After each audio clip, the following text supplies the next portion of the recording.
বাচ্চারা যেটা খুব সহজেই করে ফেলে, এই join the dots and colour the picture, means dot to dot, মানে ওয়ার্কশিট। তো ডট টু ডট ওয়ার্কশিটগুলোর মধ্যে সবচেয়ে ভালো হয় বাচ্চাদের যদি তাদের পছন্দের ছবি, মানে যেমন বাচ্চারা কেক ভালোবাসে, খেলার ক্ষেত্রে দেখা যায় ফুটবল, ব্যাট বল বা ডলস, এই রকম ধরনের জিনিসপত্র দিয়ে যদি কোনো রকম ফিগার বানানো যায় এবং সেইটা বাচ্চাদের দেওয়া হয় এবং কালার করতে দেওয়া হয়, তাহলে বাচ্চারা খুব তাড়াতাড়ি এবং ইজিলি করে এবং বাচ্চারা নিজেদের ইন্টারেস্ট নিয়েও বেশিরভাগ করে, কারণ কমপ্লিট করলেই তারা একটা কেকের ছবি কমপ্লিট দেখতে পারবে বা ডলের ছবি দেখতে পারবে বা ফুটবল, এরকম নানা রকম তাদের পছন্দের জিনিসগুলো দেখতে পারবে।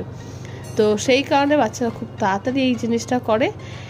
তো এই ধরনের ওয়ার্কশিট পেতে হলে অবশ্যই চ্যানেলটাকে সাবস্ক্রাইব করতে হবে, আর ভিডিওটা ভালো লাগলে ভিডিওটা লাইক করতে ভুললে একদমই চলবে না।